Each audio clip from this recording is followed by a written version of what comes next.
So, hello everyone. Today, our group is presenting our case study on Google Ventures, or known as GV, and exploring how it operates as financial independent corporate venture capital fund. To set the context, GV was designed from day one to exist as a radically different kind of corporate venture fund, operating with physical and organizational separations to bridge the corporate world and startup innovations. Let's get started. Looking at how GV got started, the fund was launched in 2009 with two foundational ground rules established by Bill Maris. First, that GV would make independent investment decisions, and second, it has an ability to invest outside Google's core focus areas. Between 2009 and 2014, Alphabet increased annual funding from 100 million to roughly $1 billion. Then in 2015, when Alphabet was created, GV became officially separated, gaining its own leadership and full investment autonomy. So, what makes GV different is that it operates essentially like an independent venture capital firm while housed inside Alphabet. It features a unique blend of corporate backing and startup level investment freedom. When we examine the detailed comparison table across five dimensions, the contrasts are stark.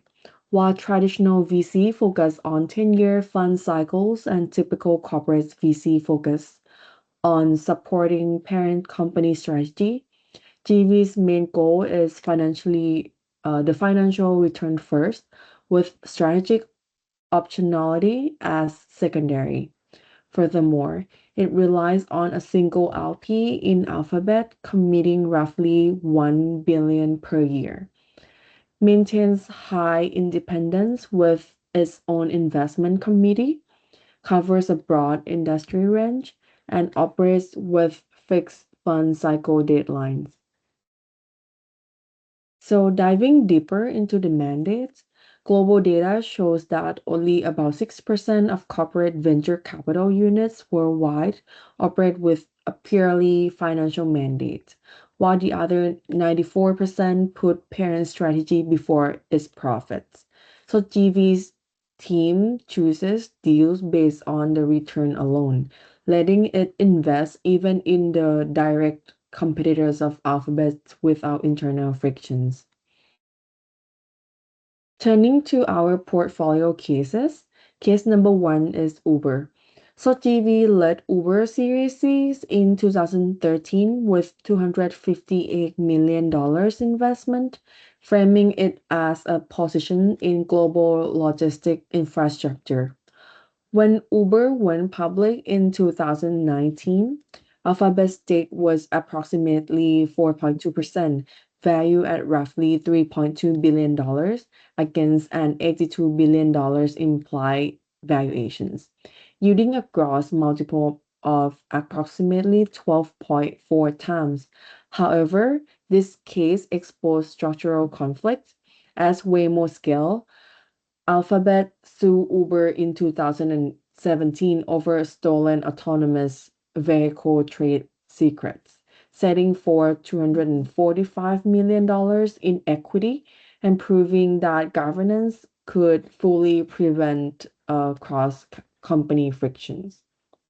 Case number two is the Nestlab, backed by GV at Series B with a 12% stake. Google acquired Nest for $3.2 billion in 2014, raising a critical question. When Alphabet becomes the buyer of a GV portfolio company, so who does GV truly serve? Case number three is Flatiron Health, offering a much cleaner story. So GV led $130 million Series B following an initial $8 million investment in an oncology data platform built by former Googlers. Roche acquired it for approximately $2.15 billion in 2018, delivering a strong return without Alphabet ever owning the asset, which validated GV's life sciences thesis and proved that value of having MDs and PhDs on the team. So case 4, 23 and me. Case 4, illustrating GV's patience on the long-term bets. Google and GV's backed the company across multiple rounds from 2007 onwards, part of a total investor base raising approximately $790 million before SPAC IPO in 2021 at a $3.5 billion valuations. This case also highlighted governance sensitivity due to personal ties between co-founder and Sergey Brin. So, the case study comparison table, as it summarizes, a consistent pattern emerges across all four cases. They all have a strong financial returns consistently run alongside complex governance challenges, proving that strategic entanglement with alphabets keep appearing regardless of the formal independence. Evaluating the model overall, GV's strength lies in its independent investment committee, real subject matter expertise from the doctors and PhDs, patients' capital unconstrained by fixed timelines, and a 100-person platform team offering hands-on startup support. However, its weaknesses include cross-company conflicts like the Waymo lawsuit, mixed loyalties during parent company acquisitions, and potential perceptions of bias that undermine the independence. So, the lessons for corporate VC. Finally, the corporate VCs looking to replicate this success, the lessons are clear. They need to have a structurally separate financial and strategic mandates from the parent's company.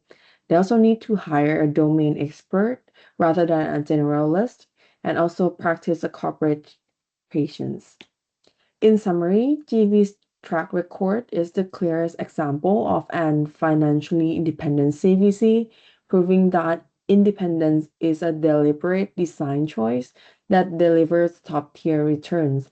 However, structural tensions with the parent's company persist, leaving a transferable playbook for any corporations looking to balance financial goals with a long term strategy. Thank you very much.